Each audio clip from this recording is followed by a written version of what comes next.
갈라디아서 이제 마지막 6장의 말씀에 이르렀습니다. 갈라디아서를 통해서 우리는 이 사도 바울의 간절한 도전을 우리는 살펴보았습니다. 예수님을 믿는다고 하지만 그 믿음이 올바른 복음 위에 서 있지 않으면 그것이 얼마나 위험한 것인가. 바울은 도전했고 책망했고 호소했습니다. 우리가 예배에 참여하고 또 교회 공동체 성도들과 교제를 하고 있다는 것이 곧 믿음의 증거는 되지 못합니다. 참된 믿음의 증거는 예수님과의 올바른 관계요, 복음에 대한 올바른 고백이기 때문입니다. 예수 그리스도의 복음을 피상적으로 알고 예수 그리스도의 십자가와 부활, 성령을 통해 우리의 마음속에 임하시는 그 예수님의 임재에 대한 체험과 올바른 지식이 없이 우리가 믿음의 생활을 하다 보면 믿음의 생활은 종교적 생활, 문화 생활에 지나지 않을 수도 있는 것입니다. 우리가 믿는 이 복음의 진리 앞에 바로 서고 있는지, 올바른 분명한 확실한 복음의 체험으로 나아가도록 날마다 우리 자신을 되돌아 보아야 합니다. 갈라디아서를 통해서 자신이 복음을 전했던 그 갈라디아 교회 안에 다른 복음, 변질된 복음, 겉은 예수님을 믿는다라고 말하는 것 같지만 실상은 예수님에게서 떠나게 하는 것, 그것은 오직 예수 그리스도의 은혜를 믿음으로 받아들이는 이 복음, 인간에게서 나오는 어떤 선한 행위도 더할 수 없는 오직 하나님의 은혜로만 구원을 얻는다는 이 진리를 바울은 떠난 이들에 대하여 강력한 호소와 도전과 책망을 해왔습니다. 그가 깨달은 진리를 다 동원했습니다. 구약의 모든 흐름들을 인용하며 아브라함과 다윗, 예수 그리스도로 이어지는 왜 모세율법이 주어졌는가? 그것은 하나님의 약속을 뒷받침하기 위해서이다. 그 율법은 우리가 하나님 앞에 얼마나 죄인인지를 깨닫게 하려는 것이다. 우리 인간이 스스로 의로워질 수 없다는 것을 깨닫게 하기 위해서이다. 더 중요한 것은 하나님의 약속이며 그 하나님의 약속은 우리로 하여금 믿음을 만들어주고 또 그 믿음으로 하나님의 약속을 따라 살아가는 이들을 하나님께서 의롭다 하시는 것을 예수 그리스도 안에서 우리에게 허락하신다는 것을 강조했습니다. 또한 이 세상의 헛된 철학과 풍조, 시대의 흐름 속에서 이 복음이 얼마나 쉽게 변질될 수 있는지를 바울은 경고했습니다. 이제 이 서신을 마무리하면서 그는 자기 자신의 고백으로 이 서신을 마무리하고 있습니다. 특별히 6장 11절부터 18절까지의 말씀은 사도 바울이 그 이전까지는 누군가를 대신 받아 적게 함으로 자신이 구술을 하고 받아 적게 했는데 11절부터는 자신이 직접 펜을 들고 결론을 쓰면서 큰 글씨로 이 편지를 마무리한다. 이것은 내가 직접 마무리하여 쓰는 서신이라고 강조하면서 자신의 신앙 고백으로 마무리하고 있습니다. 이 고백을 통해 그는 매우 중요한 고백을 합니다. 6장 14절에 그의 고백을 함께 읽어보겠습니다. 시작. 그러나 내게는 우리 주 예수 그리스도의 십자가 외에는 결코 자랑할 것이 없습니다. 그리스도로 인해 세상이 내게 대해 십자가에 못 박혔고 나 또한 세상에 대해 그러합니다. 우리 주 예수 그리스도의 십자가 외에는 결코 자랑할 것이 없다. 이 자랑이라는 단어를 사도 바울이 사용했습니다. 신약 성경에서 59번 사용되었는데 그중 55번을 사도 바울이 사용했습니다. 사도 바울의 전문 용어라고도 말할 수가 있겠죠. 이 자랑이라는 단어는 실제 원래 의미를 정확하게 반영한 번역이라고 보기는 어렵습니다. 왜냐하면 이 자랑이라는 단어는 부정적 의미도 포함되어 있기 때문이죠. 그럼 어쩔 수 없이 가장 근접한 단어로만 번역할 수밖에 없기 때문에 자랑이라는 단어로 번역을 했습니다. 원래 의미를 풀어서 쓰면 세 가지 의미를 담고 있는 단어입니다. 만나는 사람들에게 말할 수밖에 없게 만드는 것, 또한 생각만 해도 기뻐서 삶의 의욕을 느끼게 하는 것, 또 셋째로 자신이 의지하여 삶의 중심이 되고 지탱해 주는 것, 이런 것들을 자랑한다, 이렇게 표현할 수가 있습니다. 우리는 무엇을 자랑하고 있습니까? 무엇이 우리의 삶의 의욕을 느끼게 하고 또 무엇이 말할 수 없게 만들고 있습니까? 무엇이 우리의 삶의 중심이 되고 있습니까? 사도 바울은 우리 주 예수 그리스도의 십자가라고 고백했습니다. 바울이 십자가만을 자랑한다고 할 때 그것이 얼마나 충격적인가는 오늘 이 시대에 우리는 사실 느끼기 어렵습니다. 오늘 이 시대에는 십자가는 기독교의 상징이요, 또 십자가 장식은 가장 고상하고 경건한 그런 디자인, 심볼로 여겨지기 때문입니다. 그러나 사도 바울 당시에는 여전히 로마 제국 시대에 가장 흉측한 죄인들을 처형하는 사형틀이었죠. 십자가라는 단어 자체를 언급하기가 꺼려하는 시대였습니다. 오늘 이 시대에 우리 성도님들이 꿈을 꿨는데 꿈에서 계속 십자가가 나타났다 그러면 성령 충만한 꿈이라고 생각하지 않겠어요? 그러나 바울 당시 십자가가 계속 꿈에 나타나면 악몽 중에 최악몽이에요. 그러한 십자가를 자랑한다 고백한 것은 복음의 비밀을 깨닫는 사람만이 고백할 수 있는 것입니다. 왜 사도 바울이 우리 주 예수 그리스도의 십자가만을 자랑한다고 했습니까? 그 십자가가 세 가지를 못 박았기 때문이라고 말합니다. 첫째로 십자가가 우리 주 예수 그리스도를 못 박았기 때문이라고 고백합니다. 단지 그리스도만이 아니라 예수만이 아니라 우리 주 예수 그리스도를 못 박았다. 이 단어 한 단어 한 단어가 많은 것을 함축하고 있습니다. 예수 그리스도를 믿는 우리들을 구원하시는 십자가, 그분은 만왕의 왕이시며 만유의 주이신 그분이 우리를 구원하시기 위하여 메시아로 약속을 따라 역사 속에 그리스도로 기름 부은 메시아로 오셨고 우리와 동일한 인간이 되심으로 우리를 대신하여 죽으신 대속제물이 되셨다라는 의미가 우리 주 예수 그리스도라는 이 단어 속에 포함이 되어 있습니다. 바로 십자가는 우리 주 예수 그리스도의 죽음의 십자가였기 때문입니다. 십자가에 대해서 아무리 강조해도 지나치지 않는 분명한 진리는 무엇입니까? 우리 주 예수 그리스도의 십자가의 죽음은 조금도 죄를 용납하실 수 없는 단 하나의 거짓도 받아들일 수 없는 하나님의 완전한 공의가 나타난 십자가입니다. 왜 우리 주 예수 그리스도께서 십자가에 죽으셔야만 했습니까? 하나님의 완전한 공의의 심판을 받으셔야 하기 때문이에요.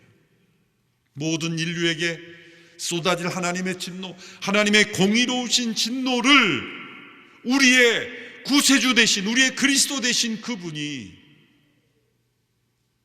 대신 담당하신 죽음이기 때문입니다.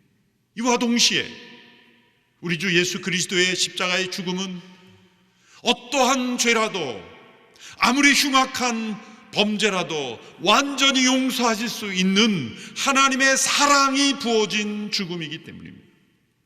세상의 어떤 사람의 죽음이, 어떤 세상의 철학과 사상이 완전한 하나님의 공의와 완전한 하나님의 사랑이 하나로 결합될 수 있다고 말할 수 있습니까? 세상은 공의면 공의고 사랑이면 사랑이에요. 사랑을 부르짖는 사람은 공의를 버리며 사랑을 외칩니다. 공의를 부르짖는 사람은 사랑을 버리며 공의를 외칩니다.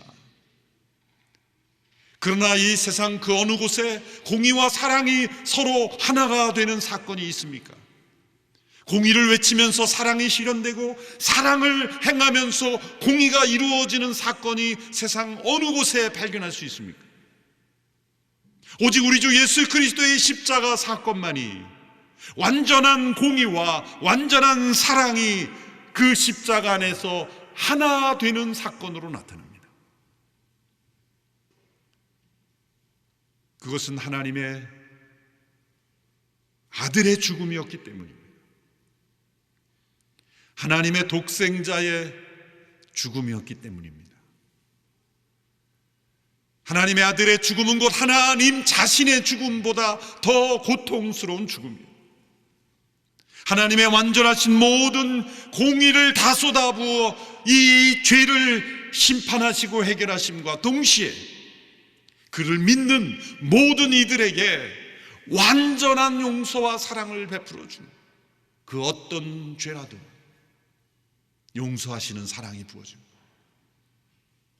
아무리 작은 거짓과 죄도 용서할 수 없는 하나님의 공의와 어떠한 죄라도 용서할 수 있는 하나님의 그 풍성한 사랑이 하나 된 사건, 그것이 우리 주 예수 그리스도의 십자가이기 때문에 그를 믿는 모든 자들을 변화시키고 새롭게 하고 새 생명의 삶을 살게 하기 때문입니다. 이것이 모든 사람들에게 주시는 구원의 소식이요 소망이요 그리고 길과 진리의 생명이기 때문입니다. 둘째로 바울은 고백합니다. 세상도 못 박았기 때문입니다. 십자가가 우리 주 예수 그리스도를 못 박을 뿐만 아니라 세상을 못 박았다고 말합니다. 세상을 마치 십자가에 못 박힌 중죄인으로 취급한 것이죠. 왜 그랬을까요? 예수 그리스도의 죽음은, 그 십자가는 세상을 못 박은 죽음이다. 그 세상 이면에는 무엇이 있습니까? 세상이란 말 자체는 두 가지 의미가, 하나님이 창조하신 세상이나 하나님을 배역한, 하나님을 거부하고 떠났고 하나님을 인정하지 않는 영역을 세상이라고 말하고, 그 세상의 중심과 이면에는 사단이 있는 것이죠. 사단의 조종을 받는 공중 권세, 이 세상의 모든 흐름 속에 사람들은 죄를 짓고 또 그 세상의 흐름에 휩쓸려 가면서 하나님을 떠난 인생으로 살아가고 있습니다. 그런데 그리스도의 십자가는 그 세상도 십자가에 못 박았다. 그 말은 세상을 이길 수 있는 능력이 이 십자가의 복음에 있다는 겁니다. 보라, 내가 세상을 이겼노라 말씀하신 예수 그리스도 안에서, 그분이 세상을 어떻게 이겼습니까? 세상의 무력으로, 정치력으로, 경제력으로 수많은 사람들을 모아서 세상을 이겼습니까? 예수 그리스도께서 세상을 이기신 것은 십자가였습니다. 어떻게 로마 제국의 황제를 퀴리오스, 주님이라 숭배하는 황제를 신으로 숭배하는 그 황제 숭배 사상이 끊어졌습니까? 그것은 무력이 아니었습니다. 정치력이 아니었습니다. 민중들의 봉기도 아니었습니다. 오직 예수 그리스도의 십자가의 복음이었습니다. 교회가 세상을 어떻게 변화시킵니까? 세상적인 힘과 지식과 어떤 결집된 힘으로 세상을 이길 수 있는 것이 아닙니다. 교회가 세상을 그런 방식으로 변하려고 할 땐 도리어 교회가 세상에 먹혀버렸습니다. 교회가 어떤 세상적인 힘과 정치력으로 세상에 영향을 미치려고 할 때 중세교회의 모습이었습니다. 그 최악의 상태가 언제였습니까? 그때는 황제들이 교황에게 그 관을 받으려고, 교황이 황제에게 이 마지막 왕의 왕관을 씌워주는 것이 왕이 되는 마지막 절차였어요.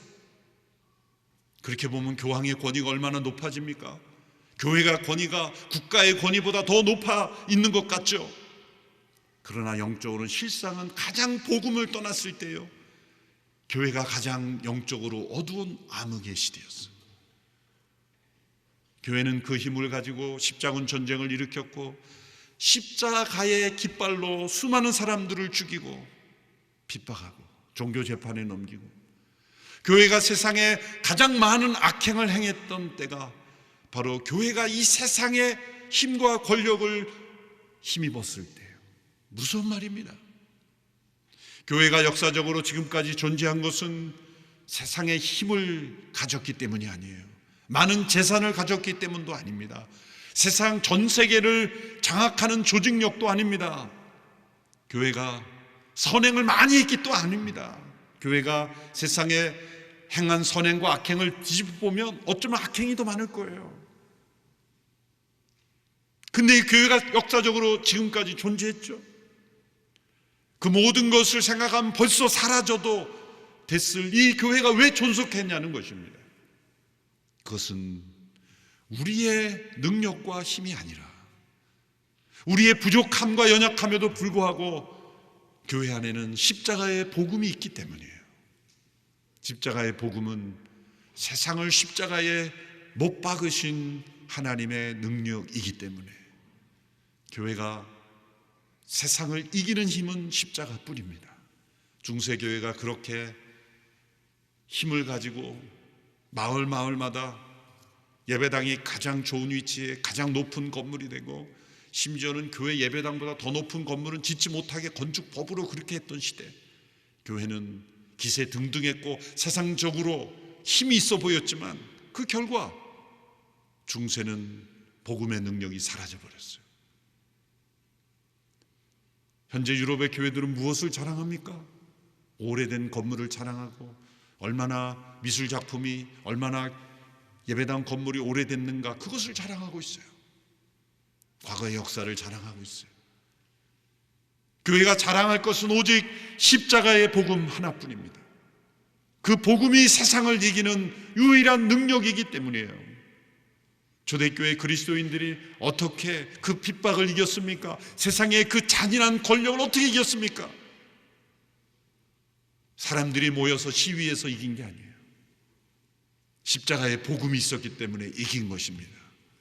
세상을 못 박은 십자가. 그래서 그는 십자가만을 자랑했습니다. 또한 셋째로 십자가가 세상에 대해 나를 못 박았기 때문이다. 예수님의 십자가는 그분만의 십자가가 아닙니다. 그를 믿는 모든 자의 십자가요, 저와 여러분의 십자가입니다. 그래서 예수님께서 아무든지 나를 따라오려거든 자기를 부인하고 자기 십자가를 지고 나를 따르라 하신 말씀은 하기 싫은 힘겨운 어떤 일을 말하는 십자가가 아니에요. 우리의 옛사람을 죽음에 넘기우는 십자가를 의미하는 거예요. 예수님을 믿는다는 것은 곧 나의 죽음을 믿는다는 거예요. 내가 펄펄 살아서 나의 어떤 힘을 자랑하는 신앙이 아니라 예수님을 믿는다는 것은 나의 옛사람이 죽었음을 믿는 거예요. 근데 예수님을 믿는다고 하면서 여전히 옛사람이 살아 움직인다면 예수님을 믿지 않는 겁니다. 복음을 믿지 않는 거예요. 여전히 자신을 믿는 거죠. 예수님의 죽음과 함께 우리의 옛사람이 십자가에 못 박혔음을 믿고 하나님께 대한 산자요, 죄에 대하여 세상에 대하여는 죽은 자로 여기는 것, 이것이 십자가의 복음입니다. 여러분, 예수님 믿는다는 것이 나 옛사람의 죽음임을 확실히 믿으시기를 바랍니다. 옛사람을 따라가는 삶이 아니에요. 우리는 그리스도 안에 새 생명을 따라 사는, 성령을 따라 살아야 가는 인생입니다. 그럴 때 우리는 십자가를 자랑하게 되어 있어요. 십자가의 복음을 세상의 철학이나 수많은 이 시대의 사상의 한 아류로 여기는 오류가 있어서는 안 됩니다. 사도 바울이 십자가만을 자랑한다고 할 때 그는 그래서 이 갈라디아 교회 성도들이 육체를 자랑하고 있는 것을 안타깝게 생각하는 거예요. 십자가만을 자랑하지 않은 것은 곧 육체를 자랑하고 있는 거예요. 육체를 자랑한다는 것은 죄와 악에 속하여 살아가는 인생만을 의미하는 것이 아닙니다. 세상의 모든 사람들이 저 사람들은 죄를 범하고 있구나 라는 사람만 육체를 자랑하는 것이 아니라 도리어 세상의 모든 사람들이 참 저 사람 멋진 사람이다, 선한 사람이다, 칭찬받는 인생도 육체를 자랑할 수 있습니다. 어떻게 그런 말이 가능할까요?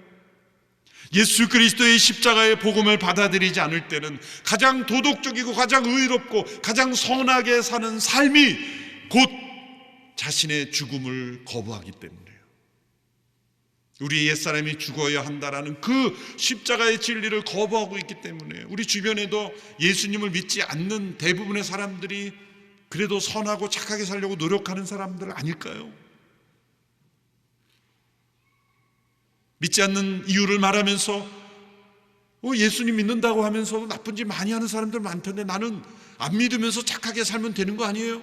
종교의 목적은 선하게 사는 것 아닙니까? 그런 이유로 착하고 선하게 사는 것이 목표가 되어서 십자가의 복음을 거부하는 거예요. 그러나 여러분, 그것도 육체를 자랑하는 거예요. 왜 그렇습니까? 인간의 모든 선함조차도 더러운 옷과 같다 그랬어요.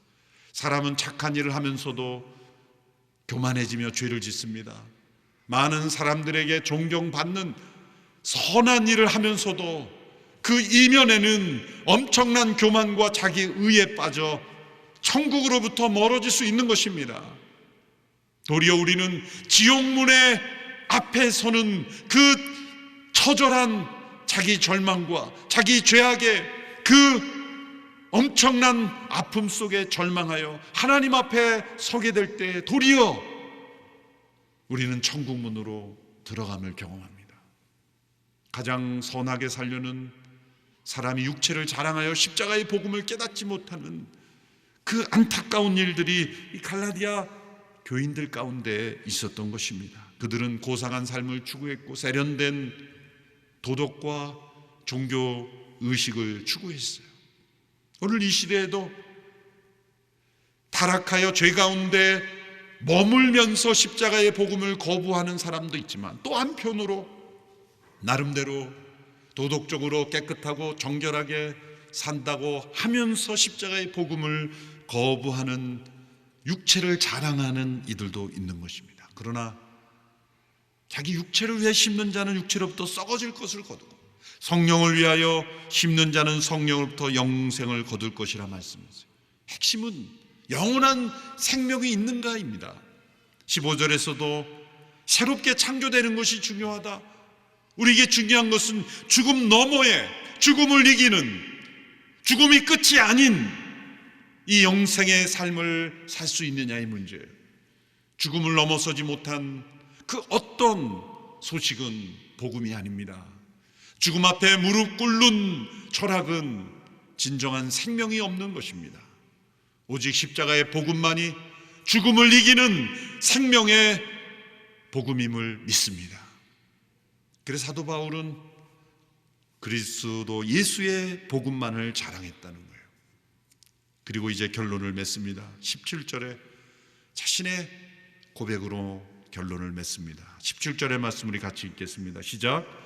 이제부터는 누구든지 나를 괴롭게 하지 마십시오. 나는 내 몸에 예수의 흔적을 가졌습니다. 그의 몸에는 많은 흔적이 남아 있었습니다. 수많은 위험과 죽음의 고통을 넘나들며 십자가의 복음만을 자랑하며 생겼던 흔적들이 있습니다. 그는 그 흔적마저 자랑하고 있습니다. 이 흔적이라는 단어, 헬라어로 스티그마라는 단어는 헬라 사회에서 종을 낙인 찍을 때 나타내는 단어입니다. 그는 이 단어를 통해 나는 예수 그리스도의 종으로 낙인 찍혔다, 나는 예수의 종이다, 나는 예수 그리스도의 십자가만을 자랑하는 종이라고 고백하고 있습니다. 모든 사람들에게는 지우고 싶은 인생의 흔적이 있고 간직하고 싶은, 자랑하고 싶은 인생의 흔적이 있습니다. 사도 바울은 자신의 세상에 속한 모든 흔적은 지우고 싶었고 오직 예수 그리스도의 십자가의 흔적만 자랑하고 싶었습니다. 그 이유는 그 흔적만이 영원한 흔적이기 때문입니다. 예수님의 부활에 관한 기록 중에 특이한 내용이 있습니다. 그것은 예수님께서 부활하신 몸을 입으셨는데 흔적이 남아 있었다는 겁니다. 저는 주일학교, 중고등학교 때 그 본문을 보면서 예수님의 부활이 온전한 부활일 텐데 왜 흔적이 남아 있을까? 의문을 가졌던 적이 있습니다. 예수님이 부활하신 그 몸의 상태가 십자가를 지시기 전에 몸과 분명히 차이가 있다는 걸 어떻게 할 수 있습니까? 제자들이 처음에 알아보지 못했기 때문이에요. 엠마오로 가는 두 제자는 한참을 걸어간 이후에야 예수님을 알아봤죠. 막달라 마리아도 그 예수님이 무덤을 지키는 동산직인 줄 알고 처음에 그렇게 대화를 했죠. 갈릴리 호수에 나타난 예수님도 제자들이 처음에 알아보지 못했어요. 그래서 베드로가 만일 주님이시거든 나로 무리를 걷게 해달라는 것은 예수님인지 아닌지 확인하고 싶다는 말이죠. 그것은 육신을 입으셨을 때 예수님이 많은 질고 가난과 아픔 속에서 그분의 육체가 다른 사람들이 올 땐 흠모할 만한 그런 모습이 아니었다는 거예요. 이사야 53장에 나온 대로 말씀 그대로 하면 볼품없는 모습이었다는 거예요. 사람들이 보기에는. 우리가 크리스마스 드라마나 연극 같은 데 보면 제일 이렇게 멋지게 생긴 사람들을 예수님으로 하지만 예수님 그 모습 보면서 아닌데 나 아닌데 그러실 거예요. 부활하신 예수님의 몸은 영광스럽게 되신 그 몸이었기 때문에 알아볼 수 있는 흔적이 있었어요. 그 손과 발에 찔리신 흔적, 허리에 장에 찔리는 그 흔적을 남기셨어요. 그래서 알아볼 수 없는 그 영광스럽게 된 예수님이었지만 그 흔적을 통해 예수님임을 알리며 그 십자가의 흔적만을 예수님은 영원히 간직하셨던 거예요. 저는 믿어요. 도마에게만 그 흔적을 보여주고 이제 다시 온전케 된 것이 아니라 우리는 영원한 천국에서도 예수님의 손과 발, 허리에 있는 그 자국은 남아있을 것이다. 우리 모두가 그 십자가를 기억하는 영원한 나라가 되게 하기 위해서 그 흔적을 남기시고 도마를 변화시키시고 그리고 우리 모두에게 그 흔적을 기뻐하는 성도들로 초청하기 위해서입니다. 바울에게는 그 흔적이 있었어요. 어쩌면 육신의 아픔으로 인한 흔적일 수도 있습니다. 십자가만을 자랑하기 위해 남아있는 흔적이 있습니다. 오늘 우리에게 주님은 초대하시는 겁니다. 오직 십자가만을 자랑하며 살아가는 인생 가운데 어떤 흔적이 우리에게는 있을 것인가? 어떤 분은 말하기를 우리가 하늘로 돌아갈 때 하나님께서는 우리에게 훈장을 찾지 아니하시고 상처를 찾으실 것이다. 오직 예수 그리스도의 십자가의 복음만을 자랑하면서 얻은 흔적, 그 흔적을 찾으실 것이다. 그 흔적은 영원히 하나님께서 기억하실 것이기 때문입니다. 오직 십자가의 복음만을 자랑하며 그분을 자랑하며 얻은 흔적으로 이 땅을 살아가며 그 흔적을 남기는 우리 모두가 되기를 주님의 이름으로 축원합니다. 기도하겠습니다. 하나님 아버지 감사합니다. 우리를 예수 그리스도의 십자가의 복음으로 구원하심을 감사합니다. 우리 주 예수 그리스도의 십자가의 복음만을 자랑하는 저희들이 되게 하시고 그 복음을 증거하며 자랑하며 얻는 흔적이 우리에게 있게 하여 주시옵소서. 예수님의 이름으로 기도하옵나이다. 아멘.